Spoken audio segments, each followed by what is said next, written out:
Hello, my dear friends. I welcome all the 12th standard students in this online session. My dear friends, today we are going to see another writing skill question. And the name of that writing skill question is mind mapping. Do schools really kill creativity? Do schools really kill creativity? And that is one writing skill question is here, mind mapping. What is mean by mind mapping? The mind mapping म्हणजे काय? I will tell you in short. Mind mapping एक शॉर्टकटमध्ये मी तुम्हाला सांगतो. Mind mapping it is nothing but it is a diagram. It is a diagram that displays the information. एक छोटीशी एक डायग्रॅम असते की ज्या डायग्रॅममध्ये इन्फॉर्मेशन दिलेली असते. Friends, you have studied information transfer. Information ट्रान्सफरचा प्रश्न तुम्ही शिकलेला आहे. मग इन्फॉर्मेशन ट्रान्सफरमध्ये जो प्रश्न एक ट्री डायग्राममध्ये दिलेला असेल, सर्कलमध्ये दिलेला असेल, वेब चार्टमध्ये दिलेला असेल, तो प्रश्न जसा दिलाय that is called mind mapping. ह्या माइंड मॅपिंगमध्ये आपण काय करतो? We draw the graphics, we draw some pictures, we draw the tree diagram और टेबल और notes, whatever it may be. जे काय असेल ते आपण काय करतोय माइंड मॅपिंगमध्ये ड्रॉ करतो. तर एक सॅम्पल क्वेश्चन आपण बघूया म्हणजे तुमच्या लक्षात येईल. It is very easy and interesting question. We can remember various things through this mind mapping. ह्या माइंड मॅपिंगच्या मदतीने आपण वेगवेगळ्या काही गोष्टी लक्षात ठेवू शकतो. Okay, so let us take one example. एक एक्झाम्पल घेऊया. We have given one picture in your text book. पुस्तकामध्ये एक चित्र दिलेले आहे. That this is the main idea. For example, we have given tree. We have given the picture of a tree. एक picture दिलेलं आहे. That is the main idea. ही आहे मेन आयडिया. एक झाडाचं चित्र आहे आणि त्याच्या बाजूला काय ब्रँचेस आहेत. We have given branches. Branch आहे, झाड आहे, एक मेन मुख्य हे झाड आहे, त्याच्या फांद्या आहेत, ब्रँचेस आहेत, त्या फांद्या आहेत. ह्या मेन आयडियाला 3 ब्रँच आहेत वेगवेगळ्या. आता ह्या ब्रँचलाच परत काय त्यांनी करायला सांगितलं, add 2 ideas to one of the branch. हे मेन आयडिया म्हणजे मेन ट्री आहे, त्याच्या ह्या वेगवेगळ्या ब्रँचेस आहेत आणि आपल्याला काय सांगितलंय की add 2 ideas to this branch. ह्या ब्रँचला दुसऱ्या आयडियाज आपल्याला ॲड करायच्या. म्हणजे त्या आयडियाज म्हणजे आपण ह्या ब्रँचला आपण काय म्हणू शकतो की ट्विग. वेगळ्या काही फांद्या असतील, इथं पण फांद्या असतील, ट्विग. या पद्धतीने काय होईल, मुख्य झाड, त्याच्या काही फांद्या आणि त्याच्या असणाऱ्या वेगवेगळ्या फांद्या. हे झालं एक्झाम्पल. या पद्धतीने आपण माइंड मॅप काय करतो, ड्रॉ करतो. माइंड मॅप ड्रॉ करत असताना मुख्य भाग इथं असतो, त्याचा वेगळा पार्ट आणि त्याचे सब पार्ट हे काढायचं म्हणजे झालं mind map. So we will take the example. एक एक्झाम्पल घेऊया. एक एक्झाम्पल घेऊया म्हणजे तुमच्या लक्षात येईल. पुस्तकामधलंच एक एक्झाम्पल घेतो मी. एक तुम्हाला एक ॲक्टिव्हिटी पण दिलेली आहे. Complete the given blank spaces or balloons with your ideas in the figure that describes your basic preparation for the HSC board examination. Preparation HSC एक्झामिनेशनसाठी काय प्रिपरेशन कराल. मध्यभागी इथं तुम्हाला दिलेलं आहे preparing for the HSC exam. त्याच्यासाठी preparation शॉर्टकटमध्ये लिहितो. मग प्रिपरेशनमध्ये आपण काय काय करू शकतो HSC एक्झामच्या प्रिपरेशनसाठी, ते सगळं ड्रॉ केलं की ते झालं माइंड मॅप. ओके, मग याच्यामध्ये आपल्याला काय करता येईल, we will conduct the classes और we will attend the classes. Class attend करू आपण, स्टडी अभ्यास करू, रिव्हिजन करू, बरोबर, रिव्हिजन करू. टेक ब्रेकफास्ट पण इथं घेता येईल आपल्याला, जेणेकरून अभ्यास करून कंटाळा आला मग ब्रेकफास्ट घेऊ. रिलॅक्सेशन होईल, कुठेतरी आपण रिलॅक्स होण्याचा कधीतरी आपण प्रयत्न करू. होमवर्क करू, अभ्यास करू वेगळा असा, बरोबर की नाही. त्याच्यानंतर वेगवेगळ्या प्रकारे प्रॅक्टिस करण्याचा प्रयत्न करू, ओके. अजून आपल्याला काय सांगता येईल याच्यामध्ये, एखाद्या विद्यार्थी असा करेल की स्टडी हार्ड नोट्स काढेल, तिथं तो नोट्स काढेल. मग या पद्धतीने HSC एक्झामसाठी प्रिपरेशन करताना कोणकोणते पॉईंट्स आपण ॲड करू शकतो ते इथं सगळ्या ॲड केल्या की हा प्रश्न झाला माइंड मॅपचा.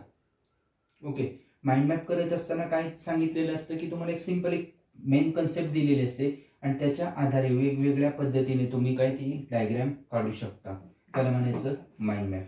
Okay, let us take another example. दुसरं एक एक्झाम्पल आपण बघूया. You have given one activity. Julian Hassel is the director of education at RSA. Previously, he worked in number 10 Downing Street as deputy director of the British Prime Minister's policy unit and senior policy advisor to Deputy Prime Minister. Nick Clegg, previously, he was the director of Centre Forum, a Westminster-based think tank. He has also worked as a post-conflict advisor to the British government in Whitehall and to the United Nations in Bosnia and Kosovo. Okay, तर सगळा paragraph वाचत नाही, 2 paragraph मी वाचलेले. आता आपल्याला हा paragraph दिलेला आहे आणि या पॅरेग्राफवर आपल्याला काय करायचं, माइंड मॅप ड्रॉ करायचा आहे. एक डायग्रॅम, रफ डायग्रॅम आपल्याला दिलेली आहे आणि ती कंप्लीट करायची. तर माइंड मॅप काय करता येईल आपल्याला, कोणा संदर्भात आहे हा पॅरेग्राफ, कोणा संदर्भात आहे तो बघायचा. The paragraph is about Julian Astle. Paragraph कोणाबद्दल आहे तर तो ज्युलियन ॲसल बद्दल आहे, म्हणून ज्युलियन ॲसल हे काय येणार, मध्यभागी येणार. ज्युलियन ॲसल हे मध्यभागी आलं. त्याच्यानंतर ज्युलियन ॲसल बद्दल जी जी इन्फॉर्मेशन आपल्याला दिलेली आहे पॅसेजमध्ये ती फक्त एक दोन शब्दामध्ये काय करायचं आपल्याला तिथं मांडत जायची. मग ज्युलियन ॲसल कोण आहे, is the director of education at RSA. मग तो कोण आहे, डिरेक्टर ऑफ एज्युकेशन, म्हणजे आपण इथं काय लिहू शकतो, director of education. Director of education कुठे आहे, ॲट RSA. RSAला तो डिरेक्टर आहे, एक झालं. He work in number 10 Downing Street at deputy director of the British prime minister. अजून तो कोण आहे, डेप्युटी डिरेक्टर आहे, म्हणजे तो कोण आहे, deputy director. Deputy director, he is deputy director. अजून पुढे वाचत गेल्यावर आपल्याला काय दिसतंय, and senior policy adviser to deputy prime minister. अजून तो कोण आहे, सिनियर पॉलिसी ॲडवायझर आहे. Senior policy adviser, senior policy adviser आहे, senior policy adviser. Another thing, पुढे वाचत गेल्यावर आपल्याला काय दिसतंय, that he was the director of CentreForum. अजून तो कोण आहे, director. Director at centre forum. Director at centre forum. Okay, अजून आपल्याला काय दिलेलं आहे, that he has also worked as post conflict adviser. अजून तो कोण आहे, post conflict adviser. Post conflict adviser. Post conflict adviser. अजून त्याच्याबद्दल काय माहिती दिली आहे का आपल्याला, post conflict adviser and British government in Whitehall and to the United Nations in Bosnia. Post conflict advisor पण कुठे आहे, worked in Bosnia. आता हे सगळं जे काय आपण ड्रॉ केले त्याला काय म्हणायचं, वी कॅन से इट, त्याला काही करा, सर्कल कसंही करा. हे काय झालं, mind map. This is called mind map. याला म्हणायचं माइंड मॅप. म्हणजे माइंड मॅपमध्ये काय असतं, mind map is nothing but a picture और द ग्राफिक्स और द ट्री डायग्राम और the visual concept that we draw with the help of the given paragraph. दिलेल्या पॅरेग्राफच्या मदतीने फक्त ही डायग्राम काढणे. इन्फॉर्मेशन ट्रान्सफरमध्ये आपण जसं करत होतो तेच इथे. हा प्रश्न फक्त थोडासा वेगळा आहे की माइंड मॅप म्हणजे मेन पॉईंट्स ह्याच्यातले काय करायचे आपल्याला काढायचे आहेत. मग या पद्धतीने आपण ते काढू शकतो. याला सब पॉईंट पण ॲड केले जातील. इथे समजा काय दिले असेल त्याच्याबद्दल माहिती तर ते सब पॉईंट इथं आपल्याला ॲड करता येतील. ओके, ठीक आहे, हा पार्ट कळाला. Now let us take another example.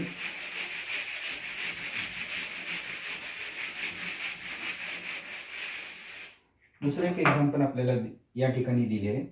We have given one example of a Gillian Lynne. Gillian Lynne नावाची एक मुलगी आहे, तिच्या संदर्भामध्ये एक माहिती आपल्याला दिलेली आहे. तर गिलियन लिन ही यंग गर्ल आहे, called Gillian Lynne, who at the age of 8 was already viewed as a problem student with a probable learning difficulty due to her inability to sit still and concentrate. When her mother sought a medical explanation for the Gillian's constant fidgeting and lack of focus, the doctor suggested they speak privately. As the two adults got up to leave, the doctor turned on the radio. Left alone in a music-filled room, young Gillian began to dance. Observing her through the window, the doctor turned to her mother. Gillian is not sick, he said. She is a dancer. खूप मोठा paragraph आहे, तो सगळा paragraph वाचत नाही. तर आपल्याला काय दिले, हा गिलियन बद्दल एक पॅरेग्राफ दिलेला आहे. मग गिलियन बद्दल आपल्याला काय करायची, आता जशी माहिती काढली, समजा हा वेब चार्ट काढला, एखाद्या वेगळ्या पद्धतीने आपण काढू शकतो. तुम्हाला पुस्तकामध्ये दिले गिलियन लिन, LYNNE. मग त्याच्याबद्दल गिलियन बद्दल काय माहिती दिली, 1 2 3, समजा अजून काय दिले असेल 4, अजून काय दिले असेल 5, या पद्धतीने इथं लिहायची. मग आपल्याला काय दिलेली माहिती, गिलियन ही कोण आहे, एक यंग गर्ल आहे. मग आपण इथं लिहू शकतो young girl. Gillian is a young girl. किती वर्षाचे, 8 इयर्स, 8 वर्षाची मुलगी. 8 इयर्स एज तिचं दिले, 8 वर्षाची आहे. पण ती कोण आहे, 8 years, but she is a problem child. She is a problem child आहे गिलियन. आणि त्याच्यानंतर जेव्हा ती प्रॉब्लेम चाइल्ड आहे, तिच्या आईच्या लक्षात येतं. मग ती काय करते, कशामुळे तिच्या लक्षात येतं, का तर ती काय करत आहे, inability to sit and concentrate. म्हणजे ती एका जागेवर बसतच नाहीये. Inability to sit and concentrate. ती एका जागेवर बसू शकत नाही आणि कॉन्सन्ट्रेशन करू शकत नाही. आपल्याला काय करायचे, पॅरेग्राफ वाचायचा. पॅरेग्राफ वाचल्यानंतर जे महत्त्वाचे मुद्दे आहेत तेच फक्त इथं नोट डाऊन करायचे. ते लिहिलं की झालं, आपलं माइंड मॅप तयार झाला. त्याच्यानंतर ती डॉक्टरांच्याकडे घेऊन जाते, त्यामुळे त्यांच्या लक्षात येतं की हिला मेडिकल एक्सप्लेनेशनची गरज आहे. म्हणून तिथं पॉईंट आपल्याला दिलं आहे, मेडिकल एक्सप्लेनेशन एक पॉईंट दिलेलं आहे. मग डॉक्टर काय करतात, डॉक्टर तो रेडिओ ऑन करतात आणि मग त्यांच्या लक्षात येतं. Doctor turn on radio on करतात आणि मग त्यांच्या लक्षात येतं दॅट गिलियन काय करायला लागते, सी बिगॅन टू डान्स. ती नाचायला लागते. आणि मग डॉक्टर रिप्लाय काय देतात, that she is not sick. ती काय आजारी नाहीये, गिलियन आजारी नाहीये. डॉक्टर त्यांना सजेशन करतात. मग ती कोण आहे, बट ए गुड डान्सर होऊ शकते. ती एक चांगली डान्सर होऊ शकते. DANCER. ओके, ती एक चांगली डान्सर होऊ शकते. आणि नंतर तिचं करिअर जेव्हा डेव्हलप होतं, तेव्हा करिअर डेव्हलप झाल्यानंतर ती कुठे काम करते, म्युझिकल थिएटरमध्ये काम करते. ॲज ए डान्सर. म्युझिकल थिएटरमध्ये एक डान्सर म्हणून काम करते. म्हणजेच आपण या ठिकाणी काय केलं, जो पॅरेग्राफ आपल्याला दिलाय त्या पॅरेग्राफमध्ये गिलियन बद्दलची जी माहिती आहे ती फक्त नोट डाऊन इथं केली. यंग गर्ल आहे, प्रॉब्लेम चाइल्ड आहे. शब्द लिहायचे. It is not necessary to write full sentence. इथं पूर्ण वाक्य लिहिण्याची काय आवश्यकता नाही. माइंड मॅपमध्ये आपण पूर्ण वाक्य लिहायचं नाही. शॉर्टकटमध्ये एक दोन शब्द लिहायचे, महत्त्वाचे शब्द लिहायचे. आणि हे झालं की आपलं याला म्हणायचं माइंड मॅपिंग. ठीक आहे. I hope all of you have understood this. मला वाटते सर्वांना कळालेलं असावं. माइंड मॅपचा हा जो प्रश्न आहे हा पुस्तकामध्ये दिलाय. थोडासा याच्यापेक्षा वेगळा एक प्रश्न आपण घेऊया. Let us C.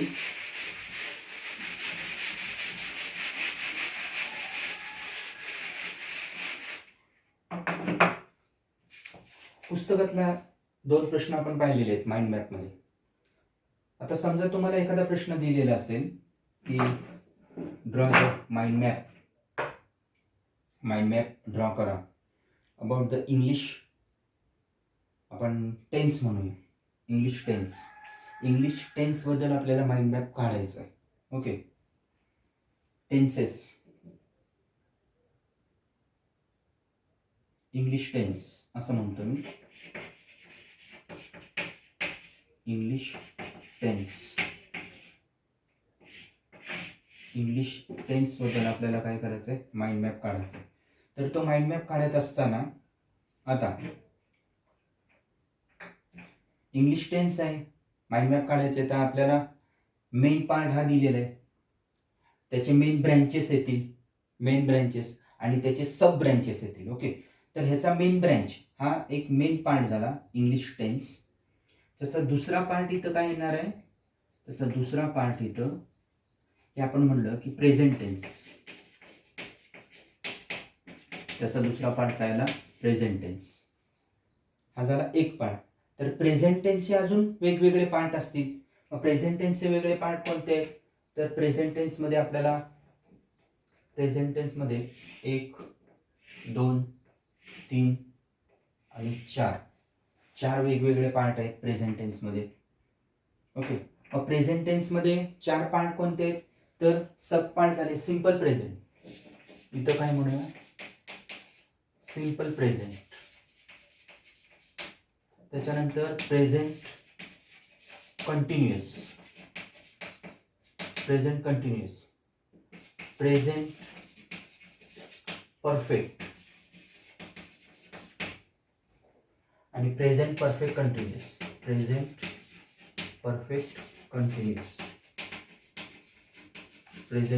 कंटिन्युअस.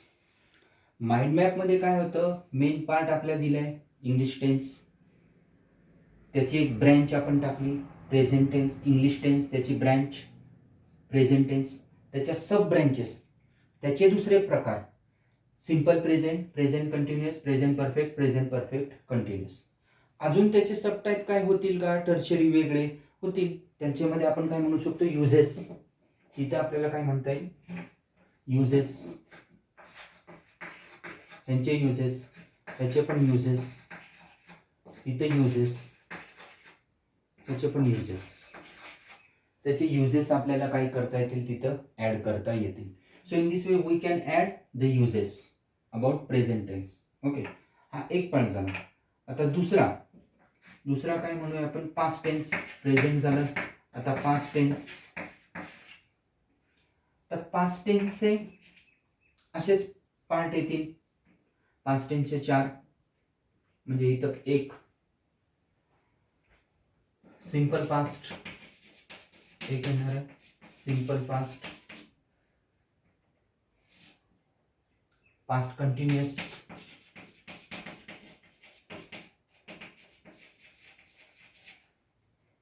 त्याच्यानंतर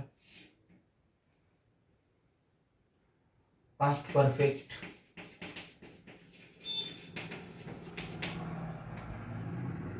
अजून त्याचा एक प्रकार पास्ट परफेक्ट कंटिन्युअस.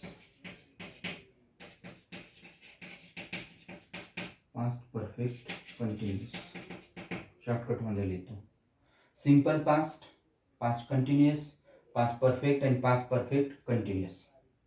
हे त्याचे सब टाईप झाले.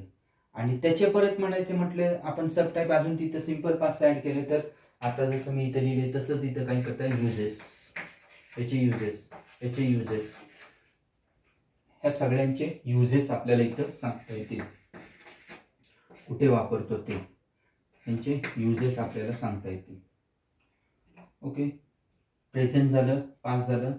Another thing is future. दुसरं काय, फ्युचर. मग फ्युचरचे पण याच पद्धतीने, फ्युचरमध्ये आपल्याला काय सांगता येईल, simple future,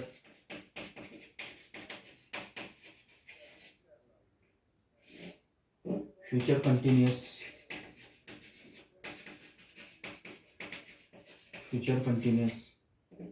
future perfect,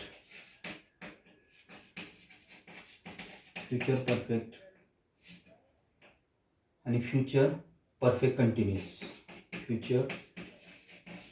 perfect continuous. Future perfect continuous हे झाले 4 टाईप.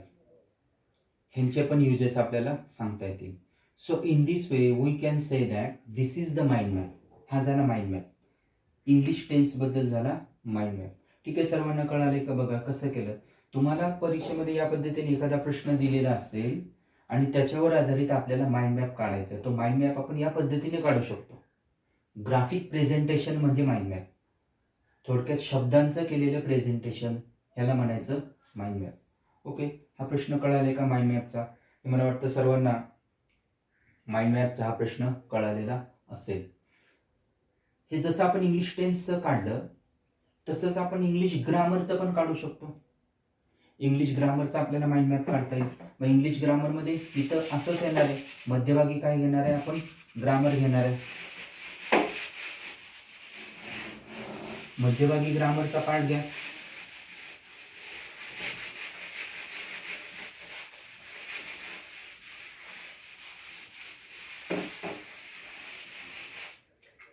समजा आपण या ठिकाणी म्हणलं की grammar, English grammar. English grammar म्हटलं तर ग्रामरमध्ये आपण काय, आता मी जसं म्हटलं तसं टेन्स. दुसरं इथं काय होईल? Direct indirect speech.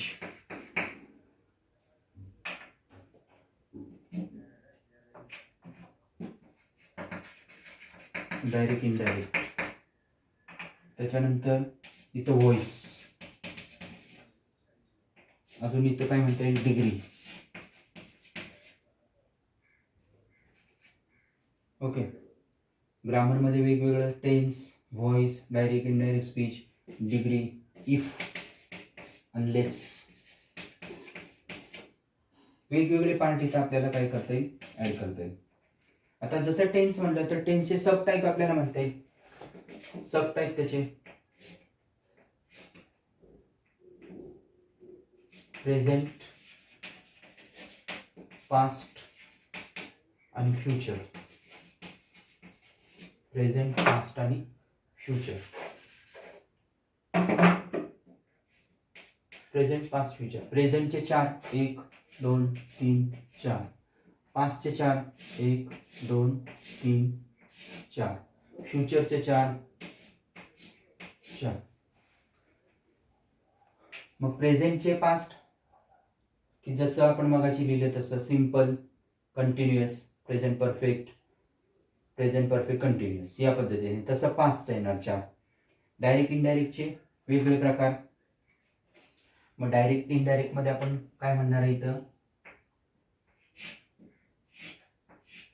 डायरेक्ट इनडायरेक्टचे 4. असर्टिव्ह,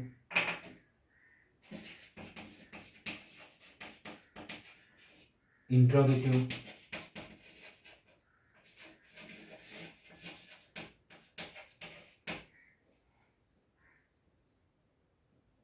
इम्पेरेटिव्ह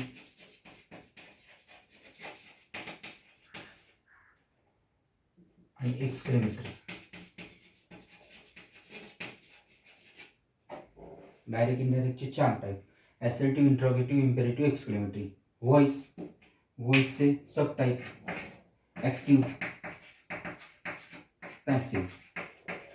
ऍक्टिव्ह आणि पॅसिव्ह. डिग्री, डिग्रीचे 3: पॉझिटिव्ह, कंपॅरेटिव्ह आणि सुपरलेटिव्ह. इफ आणि अनलेस. अनलेस आणि इफ. इफ आणि अनलेस मध्ये आपण काय करू शकतो? एकतर वाक्य इफ मध्ये करा किंवा अनलेस मध्ये करा. या पद्धतीने ग्रामरचा हा वेगळा माइंड मॅप झाला. ओके, माइंड मॅप म्हणजे काय तुम्हाला कळलेलं असेल मला वाटतं. माइंड मॅप म्हणजे एखादा विषय की जो आपल्याला दिलेला आहे किंवा आपल्याला समजा पॅरेग्राफ दिले असेल तर त्या दिलेल्या पॅरेग्राफवरून ग्राफिकल प्रेझेंटेशन काढलं. तुम्ही कोणत्याही पद्धतीने काढू शकता. या पद्धतीने करता येईल, ट्री डायग्रामच्या फॉर्मॅटमध्ये करता येईल. जसं आपल्याला सोपं वाटेल त्या पद्धतीने आपण करू शकतो. माइंड मॅप हा प्रश्न मला वाटते सर्वांना कळालेला असेल. Okay, I hope my dear friends, and I hope that all of you have understood this mind map question. I have taken various examples, पुस्तकातली आणि त्याच्याबरोबर बाहेरची सुद्धा एक्झाम्पल मी घेतलेली आहेत. So guys, thank you very much. Thank you.